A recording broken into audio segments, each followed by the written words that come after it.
And you're, we just had a real Donnybrook here with Mr. Herbeck and Ninja Turtles. And I'll tell you, and on Backstreet Gossip, we noticed on the right-hand side, we got some ninjas. Yeah. Yes, they're not turtles yet. I didn't realize that. But he's going to stick around. We're going to have him back. I mean, for those of you that are young people watching this show, you probably don't know what we're talking You about. have no idea. You heard a whole bunch of names that don't mean anything to you. But for those of us that are old. Yeah, well, not old, but I mean, if you're in your... Middle-aged. We're middle-aged. Yeah, At least right, I am. Right in the middle. I know about you, Ray Michaels. And then on the show tonight is a youngster. And this is Trey Terry.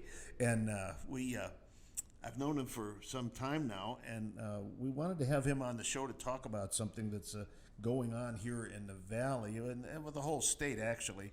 And that is there's a lot of disruption within the ranks of the Arizona GOP. Well, let's hear a little bit about Terry first. What's your background, Terry? Tell us what you're doing now, where you came from, how did you get involved? Because I know a lot of our listeners want to get involved. They don't know how. They think, well, I'm just a regular person. What can I really do? But you started, well, I'll have you tell the story. No, I appreciate it, Ray, and thanks for having me. So I moved around a lot as a kid, but came out here for high school. I graduated high school out in the West Valley.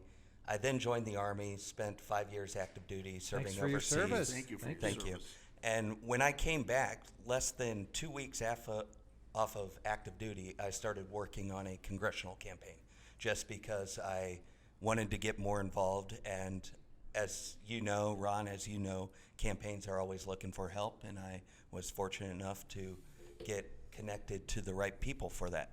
And going on from there, I'm now, married, I have kids. So a couple years ago, I actually ran for an open seat for the legislature, lost my primary by about 4 points. But since then, I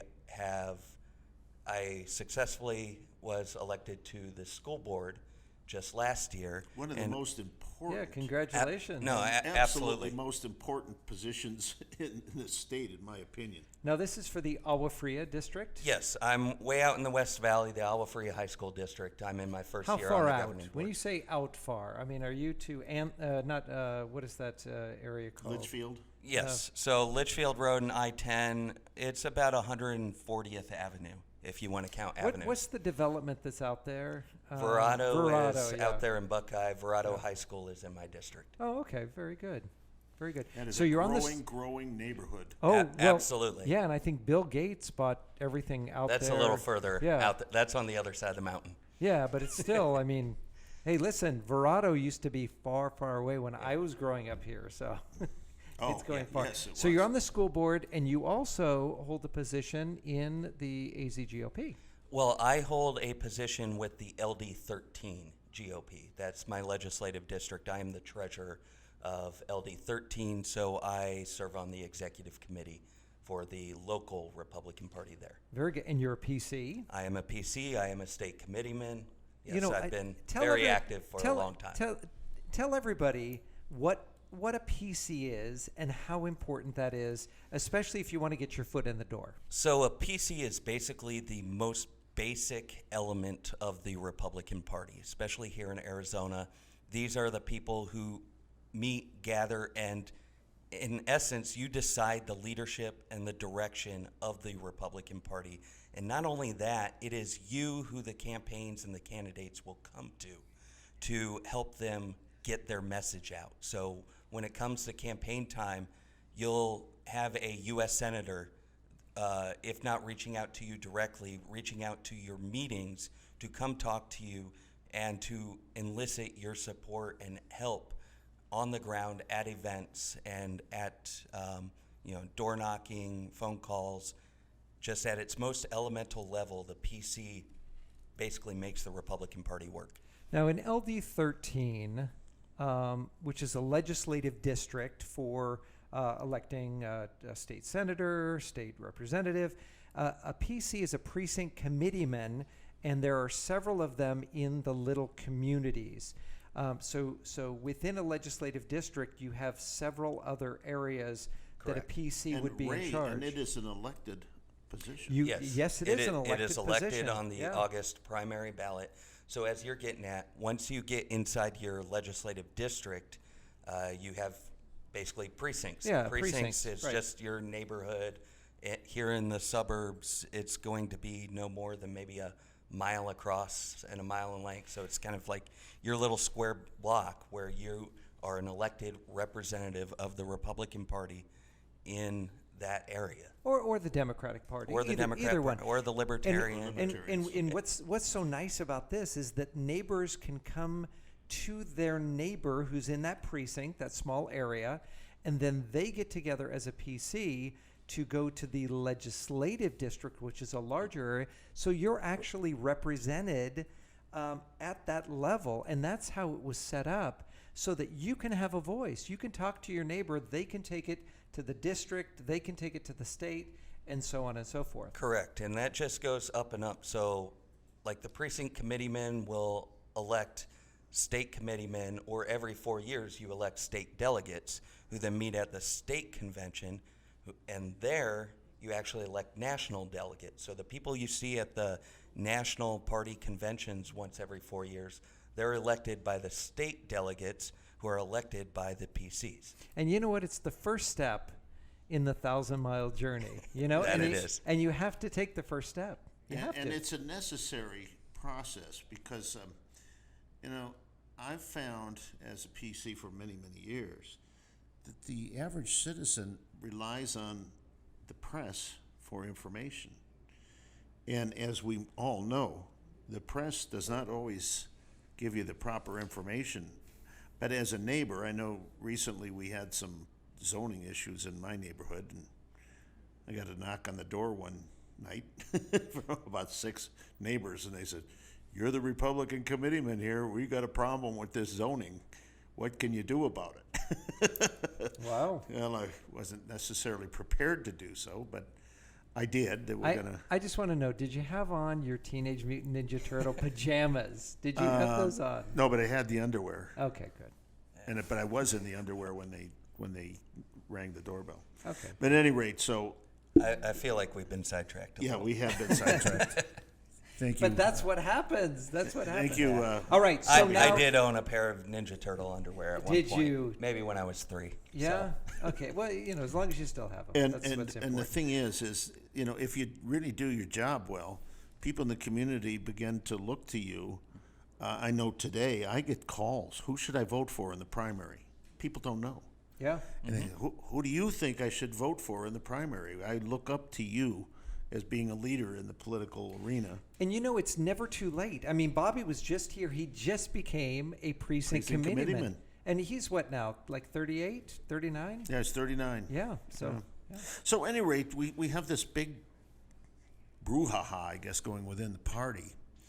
And there's been a lot of question about the last election, whether it was done in openness. Now, we're not talking about We're talking about big the election. chairman of the Republican Party. Yeah, the state. And our next guest will be Bob Latari, who happened to have run for chairman of the party. Yeah, Yes. so we'll be talking with him. But it seems like they was asked to do an audit. The current chairman refused to do an audit, and now a group of committeemen, state committeemen, got together and said, "Wait a minute, we do not believe this has been open and so forth, and we're wanting some recourse here."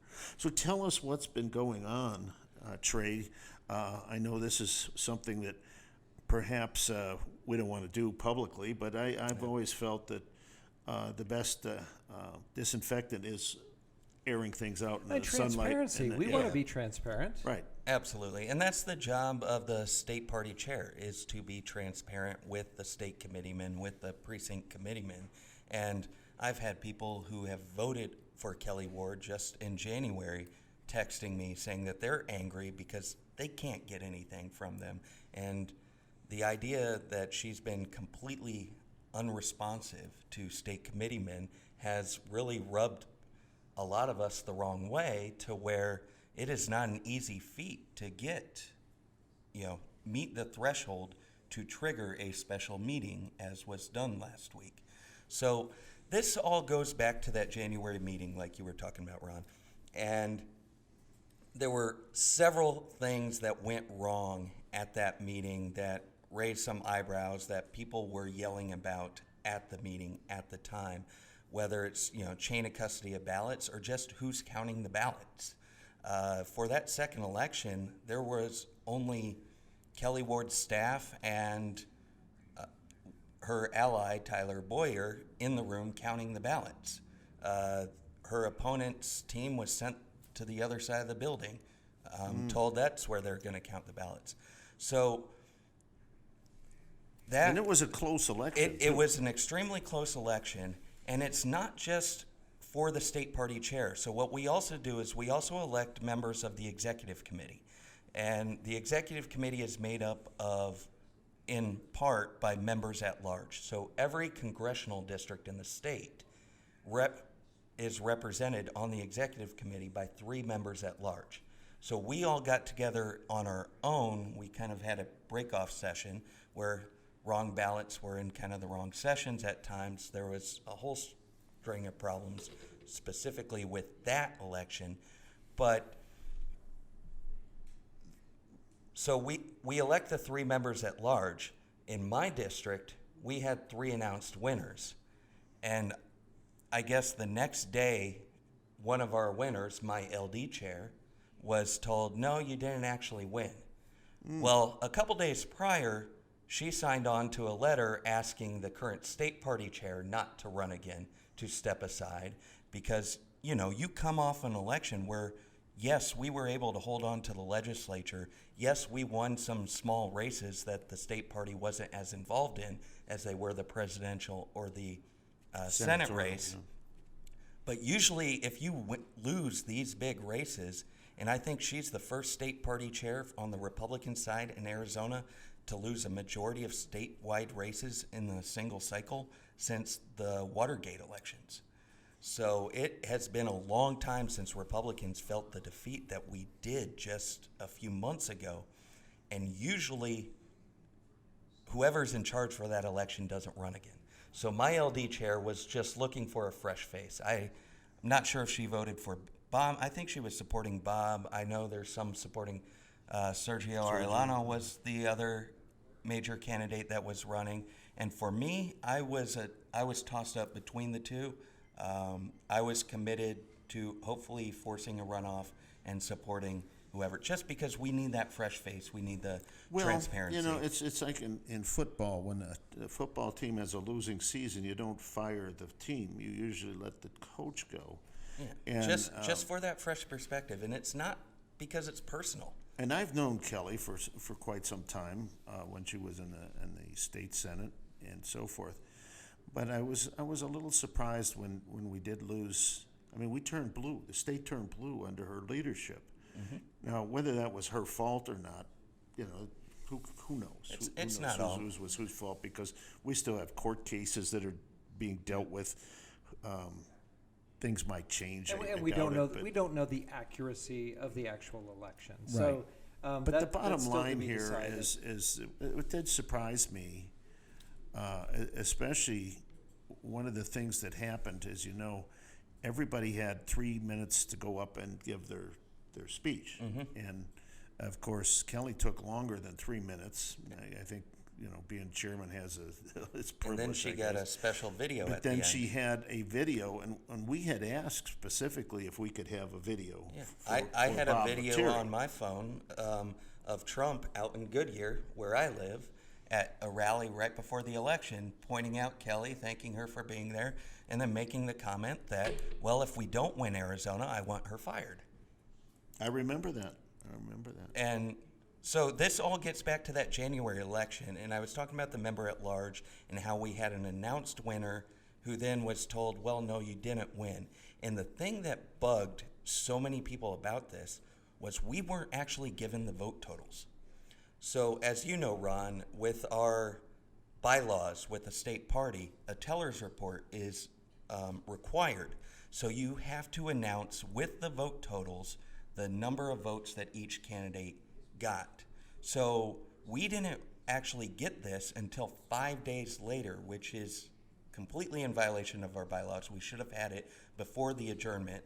There were people at the time when they quickly adjourned the meeting asking, well, we're not done yet. Where's the teller's report? Because 5 days later, we find out that 66 fewer people voted in round 2 than they did in round 1, which is 20 votes larger than Kelly's alleged victory that was announced 5 days later. And I knew a lot of people that had actually left after the first ballot as well. And so it's what happens to their ballots. And that was another complaint, is people often, when they left their packets with their ballots just sitting there on the floor in the crowd. And so there were the triggers and the checks that were going on were almost non-existent this entire process. And there was only one side in the room counting the ballots, and the fact that we weren't getting the results until days and days later, they blamed that on the weather. Now in Arizona, we can have some bad weather every now and then, but it usually doesn't last more than a few hours. And that happened that day. I think it drizzled for about an hour. It drizzled for an hour. But the really important thing here that kind of upset me, and I've known Kelly. I've always thought of her as an honorable person. And but the thing that bothered me a great deal about this process is the simple fact that she had actually even sued the Maricopa County Board for lack of transparency in the election. And then when a group of people, I think led by Sergio and Beard, had said, we'd like to open this up to scrutiny, and she said no. And, I've always been one, it's good for thee but not for me type of a thing. Well, I know within the structure of the AZGOP, and, these conventions, they're a lot of people getting together. You have a very limited time to do a lot of business, and time is very valuable, and there's a lot of arguing, and nobody agrees on everything. It's pretty intense. Sounds like you've been there before. A couple of them, yes, they're always fun. So as you're there are certain rules and regulations, like for instance, and correct me if I'm wrong, but if there is a discrepancy or if somebody requests a recount, that you have a certain number of days within the bylaws of the AZGOP 10 days. to request it. And normally they just say... And there was a request the very first business day after the meeting. Right. So what do the actual bylaws say about a request being made for a recount? What does it actually say? Well, it's not a recount; it's a re-election now. They want to open up the whole process. No. Once somebody says this is the person that wins, I see where you're headed. Yeah, they have 10 days to say, well, we want a recount of the actual votes that were made. So what normally happens under those circumstances? So it's not so much my understanding of the bylaws, and I apologize because I don't have them in front of me to read off of. It's to the best of your knowledge. I don't think recount is the actual language, but it's the ability to challenge the election with whatever that means. Okay. So the bylaws aren't specifically clear from my top of my head understanding, but I think the verbiage is to challenge the election. Not to mention, there were people wondering where the teller's report was as they were adjourning the meeting. But that is a requirement. The teller's report. That is in the bylaws per Okay. Robert's Rules of Order. It is Okay. required So it was challenged. before adjourning that So it meeting. was challenged. And what is the process when something is challenged? What That- normally happens? That is not as well defined. Now, I can tell you that like I said, it's not well defined, but just a month earlier, Kelly Ward herself challenged an entire legislative district's slate of state committeemen from their election, demanded an audit, even though there was not a written out way to do it, but it happened. We brought in the Maricopa County chair of the Republican Party. They brought in a couple other outside eyeballs and actually went through the books, double-checked the election for state committeemen, was found everything was above board, and Kelly's demands were told by the county chairmen that no, that is not accurate, and that entire slate was seated. So they actually did an audit in LD 15 over That's my LD, by the way. the state committeeman, because she was threatening to unseat the entire slate with whatever power she has as chairman. So as in the chair position, and I know Kelly too. You know, we've worked on some things. I ran for state senator in LD 24. So what you're saying is that she's in a position as LD chair to challenge other things, but when she is challenged, there's not the same Reciprocity. Thank you. That's easy for you to say. So she may make the argument in this case, but as demonstrated in multiple other cases, there are ways to make this happen. There are ways to be transparent so that the state committeemen, so that the precinct committeemen feel like we had an accurate count and like everything was above board.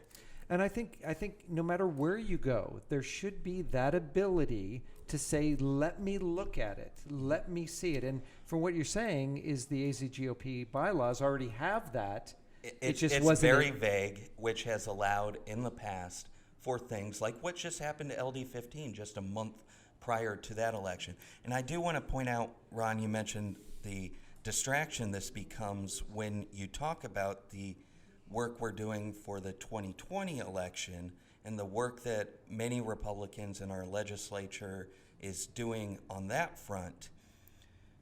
We had almost a majority of Republican legislators sign a letter asking Kelly Ward to either open the books, perform this audit, or get out of the way. They called her, I think, a quote, an unwelcome distraction, and how it's just seen as doublespeak for the Republican Party. And when you have the Republican chairman becoming a distraction that almost a majority of elected Republicans want to, sideline for fear of it just being a talking point against them. They get lambasted about it all the time. Mm-hmm. Well, your party chair won't do this. Your party chair says that doesn't matter when it applies to her. So all we're asking is for a little bit of transparency. And unfortunately, this has drug on now for a couple months. Yeah. Here it is, almost April. All right. Now you said what we are asking for. Is there a coalition of people gathering together? Who's leading it up? Who's working together? That's the thing. I can't point to a single leader. I can point to a few people. You mentioned Bill Beard is out there. And Bill is a very conservative guy down there in Pima County. But Sandra Dowling, who's my LD chair, I know because she was told she won and then told she didn't win. And I was like, what the heck? Yeah. What happened? And I was over at her house a couple days later because I'm the treasurer in our LD. We were transferring some bank account information, things like that. And she told me she didn't win. I was surprised about it. And I asked, well, how much did you lose by? We didn't know yet. We didn't know how much she lost by at the time because that was still a couple days before they finally released those results. So at this point, you had not just Sandra, Bill, you had, like I said, Kelly Ward voters who had been hearing this, seeing that there were changes in results, asking the state party, well, hey, what are the results?